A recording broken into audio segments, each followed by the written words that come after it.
22 नोव्हेंबरपासून DED student असोसिएशनचं शिक्षक भरतीसाठी पुणे आयुक्त कार्यालय या ठिकाणी उपोषण सुरू आहे। आजचा दिवस 4था आहे आणि आत्ता रात्रीचे वाजलेले आहेत 2:30। आज आहे 26 नोव्हेंबर। 26 नोव्हेंबर म्हणजे ज्या दिवशी भारताने संविधान अंगीकृत केले तो आजचा दिवस आहे। 26 नोव्हेंबर 2049ला भारताने संविधान अंगीकृत केलं आणि त्या संविधानाची जर आपण प्रास्ताविक वाचली तर यावरून आपल्याला आपल्या समाजाचे हक्क, नागरिकांचे हक्क आणि त्यांचे अधिकार या ठिकाणी आपल्याला कळतात। आणि मी का सांगितलं याचे कारण मी तुम्हाला सांगेल। आम्ही भारताचे लोक, भारताचे एक सार्वभौम समाजवादी धर्मनिरपेक्ष लोकशाही गणराज्य घडवण्याचा व त्या सर्व नागरिकांस सामाजिक, आर्थिक व राजनैतिक न्याय, विचार अभिव्यक्ती, विश्वास, श्रद्धा व उपासना यांचे स्वातंत्र्य, दर्जाची व संधीची समानता निश्चितपणे प्राप्त करून देण्याचा आणि त्या सर्वांमध्ये व्यक्तीची प्रतिष्ठा व राष्ट्राची एकता आणि एकात्मता यांचे आश्वासन देणारी बंधुता प्रवर्धित करण्याचा संकल्पपूर्वक निर्धार करून आम्ही संविधान सभेत आज दिनांक 26 नोव्हेंबर 1949 रोजी याद्वारे हे संविधान अंगीकृत आणि अधिनियमित करून स्वतःप्रत अर्पण करत आहोत। बघा, या संविधानामध्ये काय सांगितलंय की सामाजिक, आर्थिक, राजकीय, राजनैतिक न्याय तर दिलेलेच आहे, पण विचार अभिव्यक्ती, विश्वास, श्रद्धा, उपासना यांचे स्वातंत्र्य आणि दर्जाची व संधीची समानता या ठिकाणी देशामध्ये आपण बघितलं की सर्वांना समान अधिकार दिलेले आहेत। समान अधिकार तर दिलेले आहेत, त्यामध्ये समानताही दिलेली आहे। बरं, या सर्व गोष्टी संविधानामध्ये सांगितलेल्या असताना सुद्धा बघायचं झालं तर आमच्या शिक्षक भरतीमध्ये समानता नाही आहे। आमच्या शिक्षक भरतीमध्ये गुणवत्तेला डावलल्या जाते।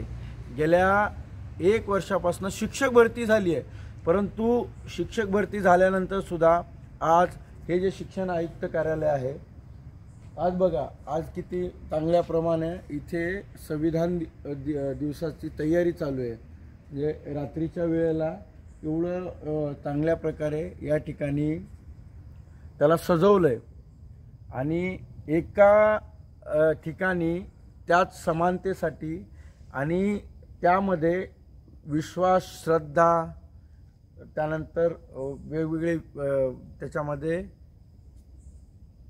हे सांगितलंय जे अधिकार आहेत त्या अधिकाराबद्दल सांगितलंय आणि ते अधिकार मिळवण्यासाठी आज पुणे आयुक्त कार्यालयाच्या बाहेर रात्रीचे 2:30 वाजता त्या ठिकाणी उपोषणाला बसलेले आहेत। खरं तर तुम्ही सगळीकडे जर बघितलं, एकदा कॅमेरा सगळीकडे फिरवा, एकदा बघा इथे कोणीतरी तुम्हाला दिसतंय का? रात्रीचे 2:30 वाजलेत, 2:30 वाजल्याचे असेल, सिक्युरिटी गार्ड सुद्धा या ठिकाणी आहे नाही आहे, म्हणजे हे सर्व चालू आहे, गेट चालू आहे, तुम्हाला इथे कोणी दिसलं नाही आहे। याही ठिकाणी रोडवरती जर बघितलं आपण तर रोडवरती सुद्धा एवढ्या रात्रीचे 2:30 वाजलेले आहेत, इकडे तुम्हाला कोणी दिसणार नाही आणि इकडच्या साईडला सुद्धा तुम्हाला कोणी दिसणार नाही। अधूनमधून एखादी गाडी या ठिकाणावरून जाते, रेल्वे स्टेशन जवळ असल्या कारणाने।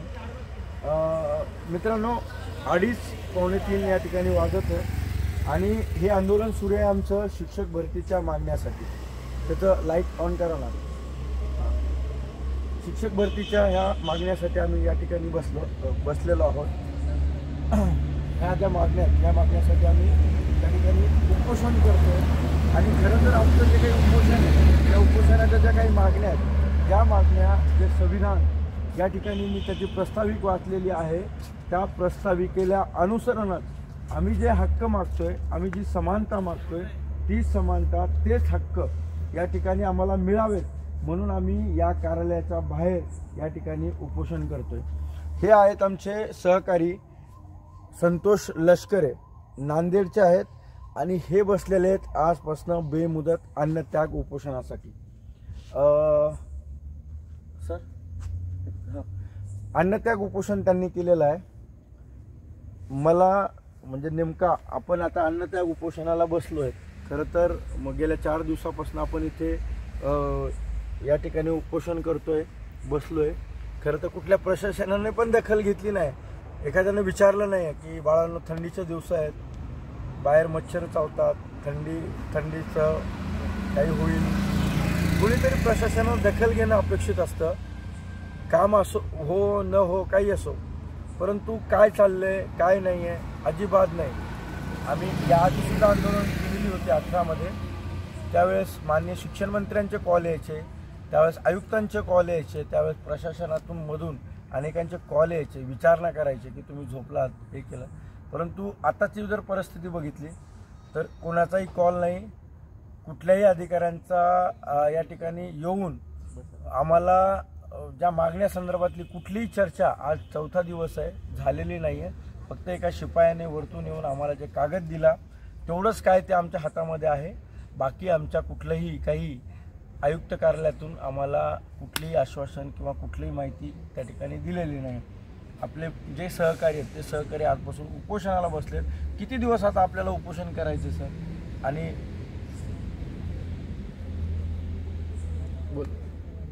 उपोषण हे मी त्या दिवसापर्यंत जेवणार नाही जोपर्यंत 55,000 पदाच्या जाहिराती किंवा रिक्त पदाच्या 100% जाहिराती या पोर्टलवर अपलोड होणार नाहीत आणि मुलांना पसंतीक्रम देण्यासाठी पोर्टलला सोय करण्यात येणार नाही तोपर्यंत मी अन्नत्याग करेल. इथे एक तर मुलं पसंतीक्रमाचं पोर्टल ओपन झालेलं घेऊन जातील किंवा एक तर माझी डेड बॉडी घ्या. मी उठणार नाही, मी ठाम आहे. आणि मी जरी या भरतीत लागलो नसेल तर मला त्या गोष्टीचं कुठलंच दुःख नाही. पण सरकारने 55,000 भरती, बिहारसारखं राज्य 1,20,000 भरती करू शकते तर महाराष्ट्र का करू शकत नाही? या प्रश्नाचं उत्तर महाराष्ट्राचे मुख्यमंत्री एकनाथ शिंदे साहेब आणि महाराष्ट्राचे शालेय शिक्षण मंत्री, आमचे लाडके शालेय शिक्षण मंत्री, आमचा त्यांच्यावर या एका वर्षात खूप प्रेम झालेलं आहे त्यांच्यावर, तर त्यांनी उत्तर द्यावे. आणि जर त्यांनी असं घोषित केलं की आमच्या महाराष्ट्र शासनामध्ये आम्हाला ताकद नाही आहे, आमची कुवत नाही आहे, आम्ही सरकारी भरती परमनंट करू शकत नाही, आम्ही कंत्राटीवर भागून आम्हाला नियमित गरीब मुलांना आम्ही न्याय देऊ शकत नाही आहे, त्यांना रोजगार देऊ शकत नाही, असं घोषित करावं. मी माझं आंदोलन वापस घेतो. आणि यानंतर महाराष्ट्रामध्ये जेवढे तरुण बेरोजगार आहेत, जे नोकरीच्या प्रतीक्षेत आहेत सरकारी नोकरीच्या, त्यांना आव्हान करतो की आपण जे सरकार निवडलेलं आहे त्यांच्यात कुवत नाही असं सरकार स्वतः सांगते, तर त्यामुळं तुम्ही या सरकारी नोकरीचा नाद सोडून टाकावा, माझं म्हणणं असं आहे सर. खरं तर ही एक हातबलता आहे. जर सरकारला रोजगार द्यायचा नसेल तर तुम्ही विद्यार्थ्यांच्या भावनांशी, आमच्या भावनांशी खेळू नका, हेच आम्हाला या ठिकाणी सांगायचं आहे. तुम्हाला जर भरती करायची नव्हती तर त्या ठिकाणी एक्झाम घ्यायची नव्हती, मुलांना आश्वासनं द्यायचे नव्हते. माननीय मंत्री महोदय दर अधिवेशनामध्ये वेगवेगळी घोषणा करतात. 30,000 जागा कधी भरल्या म्हणतात, कधी 20,000 नवीन टप्पा आम्ही सुरू केला म्हणतात. बरं तर 2017चीच बाकी पेंडिंग असताना अजूनही 19 ही जी 23ची भरती आहे, ही भरतीसुद्धा अजून कुठलीही प्रक्रिया या कार्यालयातून किंवा मंत्रालयातून सुरू नाही आहे. म्हणजे यांचं काम कसं संतगतीनं सुरू आहे हे यावरून दिसतंय. खरं तर आज महाराष्ट्रामध्ये तरुणांची अवस्था जर बघितली तर वयाच्या 30 वर्ष क्रॉस केलेत, म्हणजे 32-35 वर्ष त्या ठिकाणी क्रॉस केलेत. आणि आता कुठंतरी मुलांना असं वाटतंय की लग्नाचे दिवस आहेत, त्यामुळं शिक्षक भरती जर झाली तर 35-35 क्रॉस करणारे जे विद्यार्थी आहेत त्यांना वाटतं की कुठंतरी आमचं स्वप्न या ठिकाणी पूर्ण होईल, आमचे लग्न होतील, आम्हाला कोणीतरी मुलगी देईल. याही गोष्टी आहेत. असे अनेक तरुण आहेत की जे इतक्या सामान्य कुटुंबातले आहेत की त्यांच्याकडे येण्यासाठी सुद्धा आंदोलनात कधी कधी पैसे नाहीत उपलब्ध, म्हणजे इतके गरीब घरचे मुलं आहेत. आणि या लोकांसाठी आम्ही हे जे काही आंदोलन सुरू केलेलं आहे, निश्चितपणे जसं सरांनी सांगितले, एकतर हे जाहिराती घेऊन जाईल किंवा मी माझी डेड बॉडी या ठिकाणी घेऊन जायला सरकारला भाग पाडेल, किंवा सरकारनं असं जाहीर करावं की आमच्यामध्ये ताकद नाही आहे, आम्ही भरती करू शकत नाही आहे आणि आमच्यामध्ये तेवढी कुवत नाही आहे की शिक्षक भरती आणि रोजगार करायची. किमान एवढं तरी आम्हाला त्यांनी स्टेटमेंट द्यावं.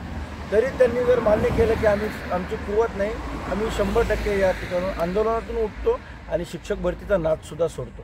परंतु वारंवार मंत्री महोदय 5 दिवसानं 6 दिवसानं पत्रकारांना येऊन वेगवेगळ्या घोषणा देतात की आम्ही 4 दिवसात करू, 5 दिवसात करू, 1 वर्षापासून घोषणा देतात आणि ते न्यूजपेपर असतील, इलेक्ट्रॉनिक मीडिया असतील, तेच बातम्या कशा काय देऊ शकतं.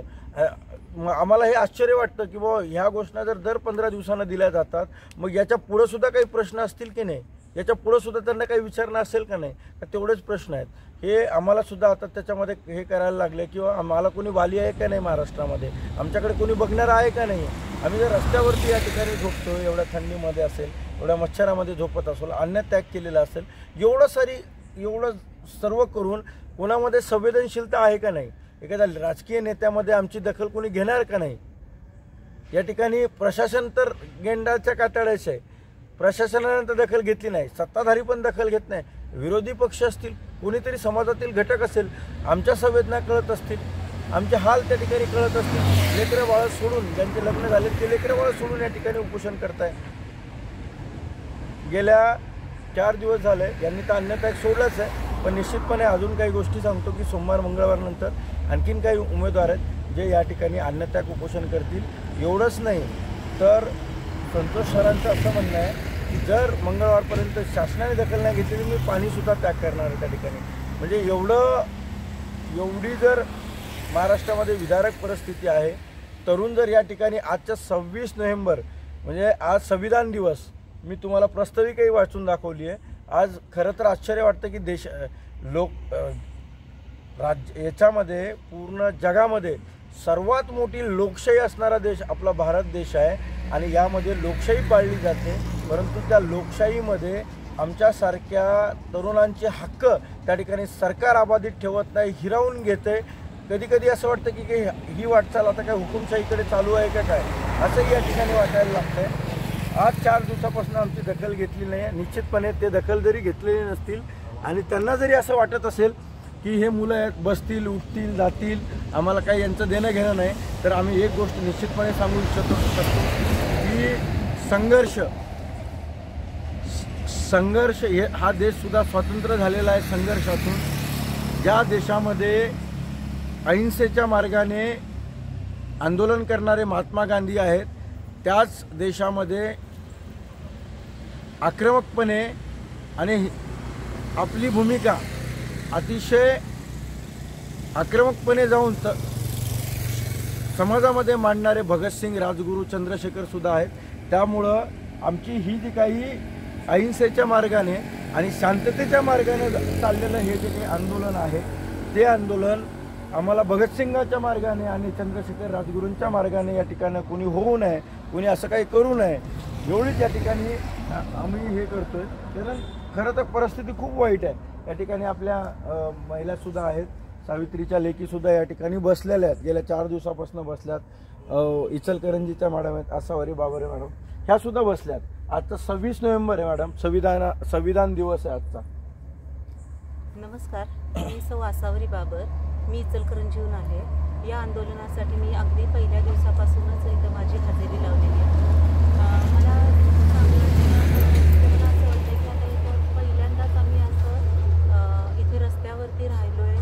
म्हणजे इथं थंडीमध्ये दुसऱ्याच दिवशी माझी तब्येत एवढी बिघडली होती, पण तरीही हे आंदोलन स्थळ हे आयुक्तालय हे आपलं आंदोलन स्थळ मी अजिबात सोडलेलं नाही आहे. मी हे करू शकते तर तुम्ही का नाही करू शकत आहे. तर तुम्हीही सगळे माझे मित्रमैत्रिणींनो या आंदोलनात सहभागी व्हा. आजपासूनच आपले संतोष सरांनी उपोषणाला बसलेले आहेत. त्यांना सपोर्ट म्हणून तर तुम्ही या, तुम्ही उपोषण करा असं आम्ही म्हणत नाही आहे, पण त्यांना सपोर्ट करायला तरी म्हणून तुम्ही सगळ्यांनी घर सोडा. असं काय आहे का की आम्हालाच फक्त नोकरीची गरज आहे? आम्हाला नोकरीची गरज तर आहेच, तुम्हाला नाही आहे का? मग तुम्ही का येऊ शकत नाही आहे?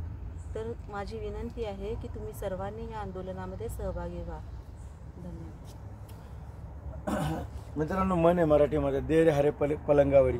हरी काय पलंगावरी देत नसतो, त्यासाठी संघर्षच करावा लागतो. त्यामुळे जे लोकांनी पलंगावरी मस्त आज शांतपणे झोपलेले असतील, फॅनखाली झोपलेले असतील, त्यांना जेवण केलेलं असेल त्यांनी एकदा विचार करावा की आपले कोणीतरी बांधव आहेत जे रस्त्यावरती झोपलेले आहेत, मच्छराच्या म्हणजे त्या पूर्ण वातावरणामध्ये, थंडीमध्ये त्या ठिकाणी झोपलेले आहेत. आपला कोणीतरी बंधू आहे जो आपल्यासाठी उपोषण करतोय, उपाशी बसलाय आणि आपण इथं जेवतोय. काहीतरी थोडीशी संवेदना त्याही लोकांना असेल किंवा आमच्यासाठी कोणीतरी लढतंय, आमच्यासाठी हे आंदोलन सुरू आहे आणि आम्ही आज घरी बसून वेगवेगळं कोणीतरी काहीतरी सांगतं आणि त्यांचं ऐकत बसतो. हे आंदोलन शिक्षक भरतीच्या मागणीसाठी जे सरांनी सांगितलं त्या मागणीसाठी करतोय. ही मागणी तुमची नाही आहे का? तुम्ही आज घरी बसून गेल्या 4 दिवसापासून या आंदोलनाच्या ठिकाणी खरं तर हजारोच्या संख्येनं हा मॉब पाहिजे होता. मी वारंवार तुम्हाला हे सांगतो आहे की जर वेळ लागला 15-20 दिवस, महिनाभर जर असून असाच गेलं तर शिक्षक भरती होईल का नाही हे माहीत नाही. आणखीन एक गोष्ट सांगतो, आणखीन काही लोक बरेचसे असे आहेत की जे भरतीवरती स्टे आणण्यासाठी प्रयत्न करत आहे. त्याची कल्पना कदाचित तुम्हाला नसेल. मी आता त्याचा उल्लेख करणार नाही, कोण करतंय काय करतंय, पण एवढं निश्चित सांगतो की त्यांचा प्रयत्न चालू आहे की भरतीवरती स्टे आणायचा. असे हे जे लोक आहेत हे लोक भरतीवरती स्टे आणण्याचा प्रयत्न करतील आणि आपण केलेली मेहनत हे कुठंतरी वायाला जाईल. याही गोष्टीचा तुम्ही विचार करा. या ठिकाणी पल्लवी मॅडम आहेत, म्हणजे खरं तर त्यांच्या मुलीचं उद्या पेपर आहे आणि पेपर असतानासुद्धा त्या ठिकाणी त्या इथे आंदोलनामध्ये रस्त्यावरती झोपलेल्या आहेत. नमस्कार, मी पल्लवी राऊत. मी पुण्यातूनच आलेली आहे. तसं पाहायला गेलं तर आम्ही पहिल्या दिवसापासूनच आसावरी मॅडम, आम्ही महिला असून इथे येऊन आपल्या सर्वांसाठी लढतोय. तर तुम्ही सर्वांनी येऊन सहकार्य करण्याची खूप अपेक्षा आहे. आम्ही तुम्हाला सर्वांना आव्हान करतो की या, तुम्ही पण आम्हाला साथ द्या आणि अशा पद्धतीने आपण या सरकारला दाखवून देऊ की आम्ही शिक्षकही काही कमी नाही आहोत. जर तुम्ही आमची पात्रता चांगली असून देखील जर तुम्ही आम्हाला आज फुटपाथवर बसण्याची वेळ आणली असेल तर किती शोकांतिका आहे ही आपले. धन्यवाद. या ठिकाणी अजून शिरवळ म्हणजे सातारा मॅडम आले आणि त्यांचे मिस्टरसुद्धा या ठिकाणी आलेले आहेत. नमस्कार, मी मेघना कारळेकर, मी साताऱ्यावरून आली आहे. खरं तर आपण रिक्त पदाच्या 100%ची मागणी करतो, 80%ची मागणी करत आहोत. पण तेवढी मागणी करताना तेवढी संख्या तरी आपली इथं उपस्थितीत आहे का हे बघण्याची खूप आत्ताची गरज आहे. मुळात आपलेच लोक आपल्याला साथ देत नाही तर आपण या सरकारकडून काय अपेक्षा करणार आहे. जर आपण आपली ताकद दाखवली तर सरकार इथं झुकत यायला आपल्याला वेळ नाही लागणार आहे. माझी माननीय मुख्यमंत्र्यांना आणि केसरकर साहेबांना विनंती आहे की आज आमचे जे अभियोग्यताधारक आहेत, जे लष्करे सर, त्यांनी आज अन्नत्याग उपोषण केले.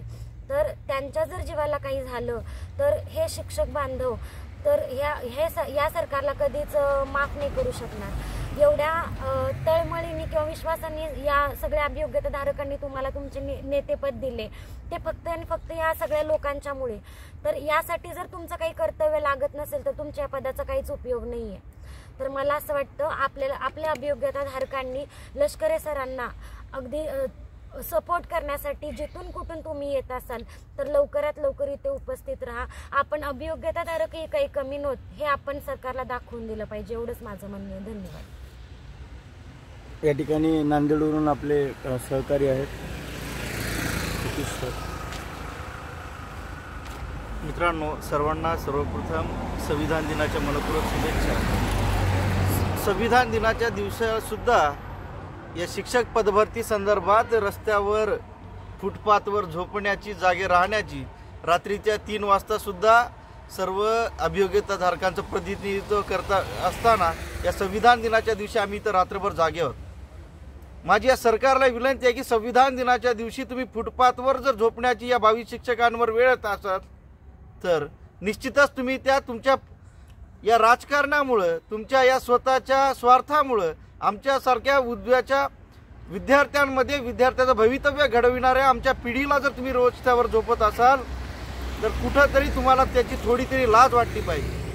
अहो, एका रात्रीतून तुम्ही तुमची सत्ता बदल करू शकता. इकडचा माणूस तिकडे जाऊ शकता, तिकडचा तुम्ही राजकारण इकडे आणू शकता आणि तुमच्या राजकारणामुळे गुवाहाटीवरून परत तुम्ही मुंबईला येता आणि मुंबईला येऊन तुम्ही 3 ठिकाणी सरकार बनवता आणि कुठंतरी तुम्ही सुद्धा एका जिल्हा परिषद शाळेचे विद्यार्थी आहात. तुम्हाला ज्या शाळेतील शिक्षकांनी शिकवलं त्या शिक्षकांनी तुमच्यातील सुप्त गुणांचा विकास तुम्हाला पूर्ण करून दिला आणि त्या सुप्त गिनामुळे कुठंतरी तुम्ही राजकारणाच्या या पटलावरती कुठंतरी मोठ्या पदावरती आहात. मित्रांनो, मला या सरकारला एवढंच सांगायचं आहे की आपली एक्झाम तुम्ही 31 जानेवारीला नोटिफिकेशन काढली, अवघ्या 22 दिवसात तुम्ही आम्हाला एक्झामला देण्यासाठी भाग पाडलं आणि एक्झाम दिल्यानंतर अवघ्या 25 ते 26 दिवसात तुम्ही निकाल घोषित केला. एक लक्षात घ्या, बिहार सरकार राज्यात जेव्हा जूनमध्ये एक्झाम घेतो, जूनमध्ये एक्झाम घेऊन नोव्हेंबरमध्ये नियुक्ती देतो 1,20,000 पदाची. आणि आपला तर महाराष्ट्र हा देशाची आर्थिक राजधानी म्हणून आपण मुंबईला ओळखतो. आणि या महाराष्ट्रातले आम्ही सर्व भावी शिक्षक आहोत, आम्ही अभियोग्यताधारक आहोत. 2,16,443 अभियोग्यताधारकांनी एक्झाम दिली आणि तुम्ही 9 महिन्यात काय करून घेतलं तर 9 महिन्यात तुम्ही फक्त आमचं रजिस्ट्रेशन करून घेतलं. त्यामुळं कुठेतरी जिल्हा परिषदची विद्यार्थी संख्या आज कमी होते आणि जिल्हा परिषदची विद्यार्थी संख्या कमी होत असताना कुठेतरी तो जिल्हा परिषदेमध्ये शिकणारा गोरगरीब विद्यार्थी आज शिक्षणापासून वंचित आहे. आणि त्याची तळमळ तुमच्या लक्षात येऊ द्या. तुम्ही सुद्धा गोरगरिबाचे लेकरच होतात. त्यामुळं कुठंतरी आजपासून आज 26 नोव्हेंबर आहे, 25 नोव्हेंबरपासून आपले सहकारी नांदेड येथील सहकारी संतोष लष्करे अन्नत्याग उपोषणास बसलेले आहेत. माझी या सरकारला विनंती आहे की तुम्ही सुद्धा कुठेतरी शाळेत शिकलेला आहात आणि येणारी पिढी सुद्धा तुम्हाला माफ करणार नाही. आणि येणारं पाप हे आम्हाला या रस्त्यावर झोपून जर तुम्ही सत्तेची तुमची मस्ती जर त्या 5 स्टारमध्ये जर तुम्ही राहत असाल तर निश्चितच येणारी पिढी तुमची मस्ती उतरवल्याशिवाय राहणार नाही.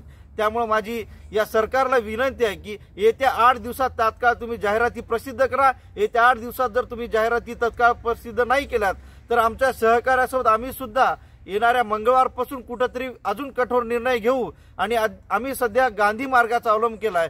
तुम्ही जर आमच्या गांधी मार्ग तुम्हाला मान्य नसेल तर येणाऱ्या बुधवारपासून आम्ही शहीद भगतसिंग मार्ग आणि या मार्गानुसार सुद्धा आम्ही चालण्यास भाग पडू नका. आणि आम्ही जर निश्चितच या शिक्षक भरती संदर्भात तुम्ही जर आम्हाला न्याय नाही दिलात तर आम्हाला इथून एकतर तुम्हाला जॉईनिंग द्यावी लागेल किंवा आम्हाला इथून आमच्या लाशांना तुम्हाला न्यावं लागतील. त्यामुळे सरकारने गांभीर्याने विचार करावा आणि येणाऱ्या 8 दिवसामध्ये तात्काळ जाहिराती प्रसिद्ध करावीत ही माझी विनंती आहे. धन्यवाद. जसं सरांनी सांगितलंय की आम्ही आक्रमक पद्धतीनं आणि कठोर मार्गाने सुद्धा आंदोलन करू शकतो. कदाचित हे मान्य आयुक्त साहेबांना माहीत नसावं. याआधीसुद्धा आम्ही 18मध्ये आंदोलन केलेलं, 13 दिवस या ठिकाणी आमरण उपोषण केलेलं होतं आणि याही आधी आंदोलन केलं होतं. आम्ही या ठिकाणी 56 दिवस होतो ट्रेन टाकून, इथं मुलं होते. ही आमची चिकाटी त्यांनाही माहीत आहे. परंतु त्यांना कठोरपणा आम्ही करू शकतो, कठोर वागू शकतो हे त्यांना कदाचित माहीत नसेल. मी त्यांना आजही सांगतो की सरफरोशी की तमन्ना अब हमारे दिल में है, देखना है जोर कितना बाजूए कातिल में है. हे जसं भगतसिंगाचं वाक्य आहे. भगतसिंगांनी जसं सांगितलेलं आहे की सरफरोशी की तमन्ना, जसं त्यांना देशाला स्वातंत्र्य मिळवून देण्यासाठी जागृत झाली होती तसंच आम्ही आमच्या न्याय हक्कासाठी ही जी काही सरफरोशीची तमन्ना आहे ही आमच्या हक्कासाठी निश्चितपणे जागृत झालेली आहे. बुधवारपासून या ठिकाणी मान्य आयुक्तांनासुद्धा कळेल की आम्ही काय करू शकतो, प्रशासनालाही कळेल की आम्ही काय करू शकतो. त्यांना असं वाटत होतं की आम्ही शांत आहे, आम्ही काही करू शकत नाही. परंतु त्यांनी आजपर्यंत आमचा शांततेचा मार्ग अवलंबलेला आहे. शांततेचा आम्ही त्यांनी बघितलेला असेल. कारण याच्यानंतर त्यांना वेगळाही आणि कठोर मार्ग त्या ठिकाणी आमचा हे कार्यालयाला त्या ठिकाणी दिसू शकतो आणि प्रशासनालाही दिसेल. हे आमचे सहकारी कापसे सर आहेत. सर बोला. माझे जे दैवत छत्रपती शिवाजी महाराज, डॉक्टर बाबासाहेब आंबेडकर, महात्मा फुले, सावित्रीबाई फुले यांच्या विचारांना कार्यांना वंदन करतो आणि तुम्हाला संविधान दिनाच्या हार्दिक शुभेच्छा देतो. मित्रो, या देशात आणि आपल्या या राज्यात संविधान दिन आता मोठ्या उत्साहानं दाखवण्यासाठी साजरा करतात. पण संविधान दिन साजरा करत असताना ते संविधानातले काही नियम पाळतात का नाही हा कुठेतरी शंका येत आहे.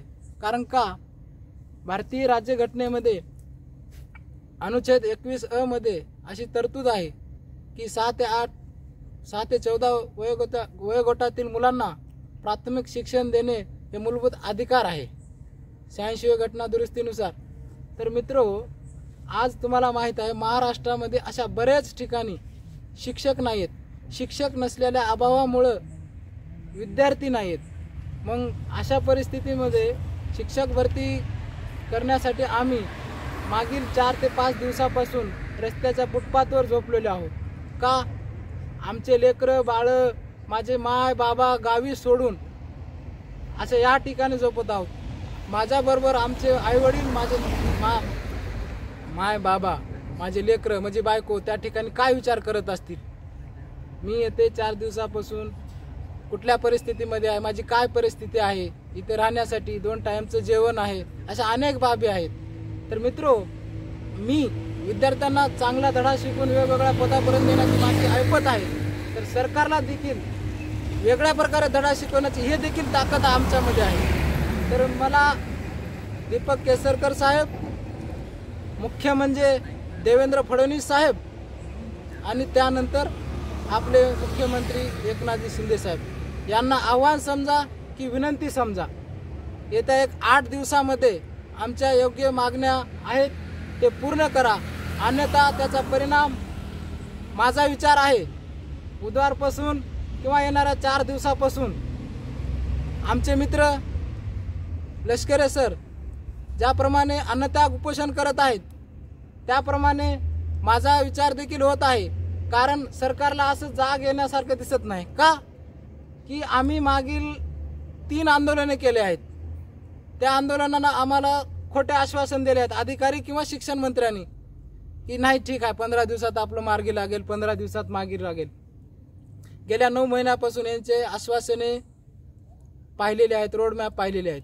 तर आता माझी मानसिकता खूप ढासळलेली आहे, मी विचार करण्याच्या क्षमतेत राहिलेलो नाही. तर माझा शेवटचा पर्याय म्हणून अन्नत्याग उपोषणाला मी देखील विचार करणार आहे. माझ्याबरोबर अनेक मित्र आहेत, ते पण हाच विचार करत आहे की नाही शेवटी आता आपल्याला वेगळा निर्णय घ्यावा लागणार आहे. त्यासाठी सरकारला आणि मुख्य म्हणजे तुम्हाला सांगतो देवेंद्र फडणवीस साहेब यांना विनंती करतो मी किंवा आवाहन करतो, साहेब आम्ही गोरगरिबाचे लेकरं आहोत, विनंती आहे की आमचा शिक्षक भरतीचा मार्ग मोकळं करा आणि त्या शिक्षणापासून वंचित असलेल्या लेकरांना घडवण्याची, ज्ञानदानाची आम्हाला संधी द्याल एवढीच अपेक्षा करतो. आणि पुनश्च एकदा माझ्या या राजकारणी मंडळींना संविधान दिनाच्या शुभेच्छा देतो आणि संविधानाच्या नियमाप्रमाणे वागा. ठीक आहे, धन्यवाद. सर्व अभियोग्यताधारकांना माझी विनंती आहे, मित्रांनो बघा तुमच्यासाठी या ठिकाणी आम्ही आंदोलन सुरू केलेलं आहे आणि गेल्या 4 दिवसापासून आम्ही रस्त्यावरती झोपलो आहे. तर उपोषण या ठिकाणी आम्हाला बरं विशेष म्हणजे महिलासुद्धा सावित्रीच्या लेकी या ठिकाणी उपोषणासाठी बसलेल्या आहेत. बरं त्यांना बघायसाठी सुद्धा कोणी आलं नाही, विचारणा कोणाची झालेली नाही आहे. या ठिकाणी मी सर्व अभियोग्यताधारकांना एवढी विनंती करतो मित्रांनो, अभी नाही तो कभी नाही याप्रमाणे तुम्हाला आता निर्णय घ्यावाच लागणार आहे. कारण आता जर तुम्ही निर्णय घेतला नाही तर हे सरकार कधी कोसळेल, कधी आचारसंहिता लागेल, कधी कोणी कोर्टामध्ये जाऊन स्टे आणेल, काय सांगता येत नाही. कारण प्रत्येक व्यक्ती हा गटातटामध्ये विभागला गेलेला आहे. प्रत्येक व्यक्ती हे स्वतःच्या गटासाठी काम करतोय. त्याला असं वाटतंय की जर माझ्या गटासाठी काम केलं तर भरती झाली तर माझं होईल. मित्रांनो हे चुकीचं आहे. सरकारला ज्या जागा द्यायच्या ज्या नियमामध्ये आहेत त्या जागा तुम्हाला मिळणार. नियम तोडून जर तुम्ही काही गोष्टी करत असाल तर त्या ज्या गोष्टी नियमात बसत नसेल त्या गोष्टी होणार नाहीत. बळजबरी केले कोणी ना कोणी कोर्टात जाऊन त्या थांबवण्याचा प्रयत्न करेल आणि भरती थांबेल. त्यामुळं अनेक लोक या ठिकाणी वेगवेगळे गैरसमज पसरवतात. कोणीतरी म्हणतं सायन्सला जागा नाही, कोणी म्हणतं सोशल सायन्सला. मी तुम्हाला प्रामाणिकपणे सांगतो की कुठल्याही प्रवर्गावरती आणि कुठल्याही माध्यमावरती त्या ठिकाणी अन्याय होणार नाही. त्या ठिकाणी कुठलाही 1 ते 5चा गट असो, 9 ते 12 असो, सायन्स असो, मॅथ असो, सोशल सायन्स असो, कुठल्याही प्रवर्गावरती अन्याय होणार नाही. पण काही लोक अतिरेक पद्धतीनं स्वतःच्याच ताटात ओढून घेण्याचा जो प्रयत्न करत आहे त्यामुळं गटागटामध्ये विभागलेले, तटामध्ये विभागलेल्या अभियोग्यताधारकांना शिक्षक भरतीचाच विसर पडलेला आहे. त्यांना हेच कळत नाही की आपलं नेमकी लढाई कोणासोबत आहे, आपल्याला लढायचं कोणासोबत आहे, आपण लढतोय कोणासोबत. तर आपल्याच विरोधामध्ये आपण लढतोय. त्यानं काही केलं तर आपण त्याच्या विरोधात कुरकोडी करतोय. पण एक गोष्ट लक्षात ठेवा, आपला खरा शत्रू आहे ते प्रशासन आहे. शिक्षण आयुक्त कार्यालय असेल, शिक्षण मंत्री असेल. अरे कोणीतरी गरिबाचे लेकरं लागणार आहेत ना. 30,000 भरती झाली तर तो काय अन्याय कोणी करणारच नाही आहे, कोणाला असं कधी होणारच नाही आहे. त्यामुळं ह्या गोष्टीकडे लक्ष द्या. शिक्षक भरती हा आपला एकमेव ध्येय असला पाहिजे आणि शिक्षक भरती लवकरात लवकर करून आपल्या याद्या लावून कुठंतरी मित्रांनो आपल्याला एकजूट होणं गरजेचं आहे. एकजूट जर झालं नाही तर हे सरकार आपलं आंदोलनही चिरडेल. आणि दुसरी गोष्ट म्हणजे हे शिक्षक भरती होईल का नाही माहीत नाही. अनेक लोक त्याच्या ठिकाणी आलेले, खरं तर त्यांच्या अक्षरशः जेवणाचेही वांदेत, त्यांनी पैसे कसे आणलेत आणि ते कसं तरी टिकाव धरताय हे आम्हालाही माहीत. म्हणजे आम्ही तुम्हाला कुठल्या गोष्टी सांगायच्यात आता मुलांच्या काय काय झाले, काय करताय हे काय सांगू शकत नाही सगळ्याच गोष्टी. पण मी परत एकदा लष्करी सरांना आवाहन करतो की त्यांनी आपले जे झोपलेले घरामध्ये शांतपणे AC मध्ये, कूलरमध्ये, फॅनमध्ये जे कोणी शांतपणे गादीवरती झोपलेले असतील, जे पूर्णपणे निद्रावस्थामध्ये जरी ते जागे असतील पण त्यांच्या ज्या संवेदना आहेत, त्यांच्यामधला जो आत्मा आहे कुठंतरी आपल्यासाठी कोणीतरी लढतंय, त्यांच्या रक्तामध्ये जी चळवळ नावाची किडा असतो, कुठंतरी रक्तामध्ये जिथं अन्याय झाला आहे तो अन्याय मोडीत काढण्यासाठी माणसाला वाटतं की नाही हा अन्याय झाला आहे आणि मला जावं लागेल. ही जी चळवळ आहे, ही जी त्यांच्यामध्ये असलेली आत्मीयता ही कुठंतरी मेली आहे का हा प्रश्न या ठिकाणी आता मला विचारावासा वाटतोय. तुम्ही घरी बसलात परंतु एक गोष्ट लक्षात घ्या की चळवळ जोपर्यंत तुम्ही करणार नाहीत ना, जोपर्यंत तुम्ही वळवळ करणार नाहीत, जोपर्यंत त्या ठिकाणी तुमच्या आयुष्यामध्ये उजेड येणार नाही, अंधारामध्ये तुमचं आयुष्य त्या ठिकाणी जाईल. मी लष्करी सरांना शेवटचं 30 सेकंदामध्ये जे झोपलेले घरी आराम करणारे मुलं आहेत त्यांना काय आवाहन करणार आहे एवढं एकदा सांगा आणि त्यांच्यासाठी तुम्हाला काय म्हणायचं आहे. मला सर्व अभियोगिताधारकाला हेच सांगायचं आहे, रात्रीचे 3 वाजलेले आहे, आम्ही अजून पण झोपलेलो नाही आणि इथली कंडिशन अशी आहे की आम्ही तुमच्यासाठी लढतोय. ठीक आहे, तुम्ही नाही आले तरी चालते, पण इतक्या मुलांवर कोणताच सरकारकडून आजपर्यंत आपल्याला कुठलाच रिप्लाय आला नाही. जर आपल्या घरातल्या आपल्या बहिणी, आपल्या माता भगिनी जर रस्त्यावर झोपत असतील आणि तुम्ही 2-4 दिवस जर इथे देऊ शकत नसाल तर हे तुमचं दुर्दैव आहे आणि माझं पण दुर्दैव आहे की तुम्ही इथं येऊ शकत नाही. आणि जोपर्यंत तुम्ही येणार नाही तोपर्यंत काहीच होणार नाही. सर्व गट तट सर्व सर्व सर्व सर्व सर्व विसरून जा. आपल्या शिक्षक भरतीला अनेक आजार झालेले आहे, अनेक आजार. माध्यमाचा आजार आहे, गटाचा आजार आहे, प्रवर्गाचा आजार आहे. ह्या सर्वावर एक जालिम औषध आहे आपल्याजवळ.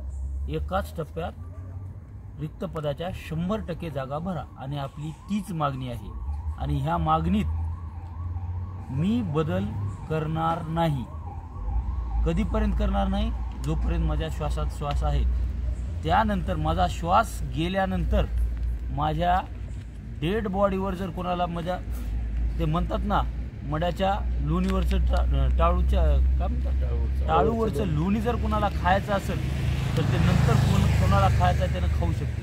55,000 शिक्षक भरती झालीच पाहिजे आणि मी ह्या गोष्टीवर ठाम आहे. जर तुम्हाला मला साथ द्यायची आहे तर तुम्ही इथे या आणि जर बाबांनो एकदा का इलेक्शनचं जर आचारसंहिता लागली, आता जिल्हा परिषदची आचारसंहिता आहे, महानगरपालिकाची आचारसंहिता आहे, ते झाले की लोकसभेची आहे, ते झाले की लगेच विधानसभेची आहे. यामध्ये कमीत कमी 1 ते 1.5 वर्ष निघून जाईल. नंतर तुम्ही या गोष्टीचा विचार करा की सरकार एकदा जर निवडणूक झाली तर तुमचा विचार करणार नाही. कोणतंही सरकार असू द्या, ते विरोधी पक्षाचे असू द्या किंवा सत्तेत बसलेले असू द्या. सत्तेत बसण्याच्या अगोदर ते म्हणतात की आम्ही तुमचं काम करू, नंतर तुमच्याकडे कोणी ढुंकूनही पाहत नाही. या गोष्टीचा विचार करा आणि इथं या. मी ठाम झालेलो आहे, माझा निश्चय पक्का आहे. 55,000 शिक्षक भरती जाहिराती येणार नाहीत, प्रेफरन्स भेटणार नाहीत तोपर्यंत मी इथून उठणार नाही. इथे जेवढे लोक येतील तेवढ्याच्या समोर माझं लॉग इन केल्यानंतरच मी इथून उठेल, तोपर्यंत मी उठणार नाही. तुम्हाला येऊ वाटलं या, आणि जर येऊ वाटत नसेल तर माझा तळतळाट तुम्ही घ्या. माझ्यासहित जे खरीच गरीब घरचे शेतकऱ्याची मुलं आहेत त्यांचा तळतळाट घ्या. आणि कृपा करून येत असताना एका गोष्टीचं भान ठेवून या तुम्ही इथं सामान्य अभियोगाधारक म्हणून येत आहे. इथं कोणाला जर नेतेगिरी करायची असेल तर कृपया हात जोडून इथंच विनंती आहे, तुम्ही आंदोलनाला यायची गरज नाही. तुम्ही सामान्य अभियोगाधारक म्हणून यायचं. मी पण सामान्य अभियोगाधारक म्हणून आलेलो आहे. इथं यायचं, खाली टेंटमध्ये चुपचाप बसायचं. कोणता मीडिया आला, कोणता नेता आला तर आपण जागेवरून उठायचं नाही. पटलं तर या, नाही पटलं तर घरी राहा. मी काहीच म्हणणार नाही यामध्ये. जर माझं काही चूक होत असेल तर मला फोन लावून तुम्ही बोलू शकता. मी चुकत असेल तर वापस येणार आहे, पण मला तर वाटते 99.99% माझी काहीच चूक नाही. मी ह्या आंदोलनातून काल एक्झिट होणार होतो. मी गावाकडे निघालेलो होतो, पण इथं काही जे 4-5 मुलं राहिलेले होते त्यातले नांदेडचे काही मुलं आहेत जे शेतकऱ्याच्या घरचे आहेत. त्याला 2-3 एकर काय याची प्रॉपर्टी मला माहीत नाही. ते मला इतकेच म्हणले मी घरी जात आहे आणि तुम्ही बी चला. मी ह्या शब्दात त्यांना बोललो. आज 4 दिवस झाला दखल घेत नाही. मग त्यानंतर विचार काय घेतो, सर म्हणे आम्ही इथंच मरून जातो पण घरी येत नाही. घरी जाऊन काय तोंड दाखवू आम्ही मायबापाला. आज आपल्या अभियोगाधारकाची ही परिस्थिती आहे. 150, 140, 130, 120.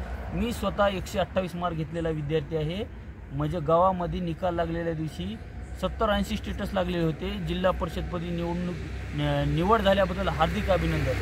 आज गावात गेल्यानंतर मला सर्वजण विचारतात की तुझं जिल्हा परिषदची जॉईनिंग कुठं आहे, किती दिवस आहे. हे जे चेष्टा लावलेली आहे सरकारनं, एकतर आम्हाला बघत नाही, जिवंतपणे आम्ही बघू शकत नाही. आमच्या माघारी आम्ही मेल्यावर सरकारनं मग हे चेष्टा किती दिवस चालू द्यावी. माझं काही म्हणणं नाही. तुम्हाला येऊ वाटलं या. माझ्या गोष्टीला तुम्हाला जर पटल्या असतील आणि माझ्या मागणीमध्ये कुठलीच बदल होणार नाही. माझ्या घरचे जरी येऊन सांगले, माझ्या घरचे स्वतः, माझा भाऊ, माझी आई, माझं 5 वर्षाचं लेकरू आहे एक, आणि माझी बायको आहे, त्यांनी जरी म्हणल्या तरी ह्या प्रवर्गाचा मुद्दा घ्या, ह्याचा मी कुठलाच मुद्दा घेणार नाही, कोणाचाच मुद्दा घेणार नाही. माझा एकच मुद्दा आहे, 55,000 शिक्षक भरती एकाच दिवशी प्रेफरन्स जाहिरात आली पाहिजे तर मी इथून उठणार आहे, नाहीतर मी उठणार नाही. बघा मित्रांनो, सरांची जी काही तळमळ आहे ती तळमळ यासाठीच आहे की मुलं येतात वेगवेगळ्या गटतट करून किंवा आम्हाला हे पाहिजे ते पाहिजे. काही नाही, सर्वांना एकत्र यायचं आहे. आपल्याला जास्तीत जास्त भरतीसाठी त्या ठिकाणी लढायचं आहे. काही टेक्निकली विषय असतील निश्चितपणे ते सोडवले जातील, परंतु एक गोष्ट लक्षात घ्या की ज्या तळमळीतून ते बोलत आहे त्या तळमळीतून की त्यांनाही कुठेतरी असं वाटतं की ही भरती प्रक्रिया कुठेतरी व्हायला पाहिजे. आणि आपण जे गैरसमज करून बसतो वेगवेगळ्या गटामध्ये तटामध्ये, तर यामुळे ही भरती प्रक्रिया कुठेतरी लांबणीवरती जाते, कुठेतरी याच्यामध्ये फूट पडते. ही होऊ नये अशी त्यांची इच्छा आहे. त्यामुळं जे ते काही बोलत आहे ते भावनेच्या म्हणजे याच्यामध्ये प्रत्येक व्यक्ती असतो की माणसाला असं वाटतं की ह्या गोष्टी घडायला पाहिजे, आणि त्या जर घडत नसतील तर बऱ्याच वेळेस आपल्या भावनेच्या भरामध्ये काही बोलल्या जाते. परंतु एक गोष्ट लक्षात घ्या मित्रांनो, एक विनंती तुम्हाला करतो की शेषवारी गिरते मैदाने जंग में, शेषवारी गिरते मैदाने जंग में, व तिफल क्या गिरे जो घुटनों के बल चले. आम्हाला असं म्हणतात की तुमचं आंदोलन सक्सेस होईल का आणि होणार आहे का नाही. मित्रांनो, एक लक्षात घ्या की जसं मी त्या वाक्यामध्ये सांगितले की शेषवारी गिरते मैदाने जंग में, अरे आम्ही पडलो तरी काय हरकत नाही, बेहतर आम्ही लढलोत हे आमच्या मनाला वाटेल की आम्ही शेवटपर्यंत लढलोत. परंतु अरे तुम्ही तर उभाच राहिला नाहीत, तुम्ही तर झोपूनच राहिलात. तुम्ही उभं राहण्याची ताकदसुद्धा तुमच्यामध्ये नाही. त्यामुळं तुम्ही कुठलं तोंड त्या ठिकाणी दाखवू शकणार नाही. परंतु आम्ही अभिमानानं तोंड दाखवू की अरे आम्ही लढलोत, हरलो तरी आम्ही शेवटपर्यंत या ठिकाणी उठलो नाही आणि शेवटपर्यंत तुमच्यासाठी लढलेलो आहेत. त्यामुळं परत एकदा विनंती करतो मित्रांनो, शिक्षक भरती या मागणीसाठी जसं सरांनी सांगितलं की रामबाण उपाय जे असेल ते 100% रिक्त पदाची भरती या ठिकाणी करण्यात यावी, ही मागणी असेल. आणि त्या संदर्भातल्या ज्या काही टेक्निकली विषय असतील की ज्यामध्ये कुठल्याही विद्यार्थ्यावरती अन्याय होता कामा नये, नियमानं भरती झाली पाहिजे, या सर्व गोष्टी आहेत. म्हणजे या सर्व गोष्टीसाठी आपल्याला एकत्र यावं लागेल. कुठेही प्रशासन कोणावरती अन्याय करू नये आपल्याला असं वाटतंय, आणि या दृष्टिकोनातून आपण सर्वांनी एकत्र यावं असं आवाहन DED स्टुडंट असोसिएशनकडनं मी या संघटनेचा अध्यक्ष म्हणून अध्यक्ष या नात्यानं करतोय. तुम्ही सर्वांनी या ठिकाणी या, निश्चितपणे सर्वांनी येऊ शकतात. कोणालाही या ठिकाणी येण्यापासून म्हणजे हे नाही आहे, सगळेजण या ठिकाणी येऊ शकतात. या आंदोलनाचा हिस्सा बना आणि या आंदोलनाला ताकद देण्याचं काम त्या ठिकाणी तुम्हाला करावं लागेल. आणि या आंदोलन जर मोठं झालं, सक्सेस झालं, तर याचा लाभ सर्वांनाच मिळणार आहे. एवढंच या ठिकाणी लक्षात ठेवा. धन्यवाद. आज 3 वाजलेत, कोणी झोपलेलं नाही आहे. सकाळीसुद्धा 5-6ला उठतात, दिवसभर कोणी झोपत नाही. 2-2, 2.5 तास या ठिकाणी झोप घेतात. 2 जणांची तब्येत खराब झाली. माझीसुद्धा रात्री तब्येत खराब झाली होती, उलट्या झाल्या होत्या, सकाळी उलट्या झालेल्या होत्या. त्यामुळे या सर्व गोष्टीतून आम्ही जात आहोत. आमची परिस्थिती आम्हाला माहिती आहे काय. तुम्हीसुद्धा या गोष्टीचा विचार करा. एवढंच वाटतंय, संवेदनशीलता जर तुमच्या मनामध्ये असेल, इतरांबद्दल आपल्याला पण काहीतरी करायचं आहे, इतरांबद्दल म्हणायची गरजच नाही, कारण हे स्वतःबद्दल सुद्धा असणार आहे. एवढं जर तुम्हाला वाटत असेल तर तुम्ही आंदोलनात येणार, एवढंच या ठिकाणी सांगतो. धन्यवाद मित्रांनो. हा व्हिडिओ जास्तीत जास्त लोकांपर्यंत पोहोचा यासाठी, कारण त्यांना कुठंतरी कळेल की आपल्या अभियोगाधारक आंदोलनाला बसलेत. यासाठी हे सगळं सर्वांना विनंती करतो की तुम्ही सर्वांनी आंदोलनामध्ये या. धन्यवाद.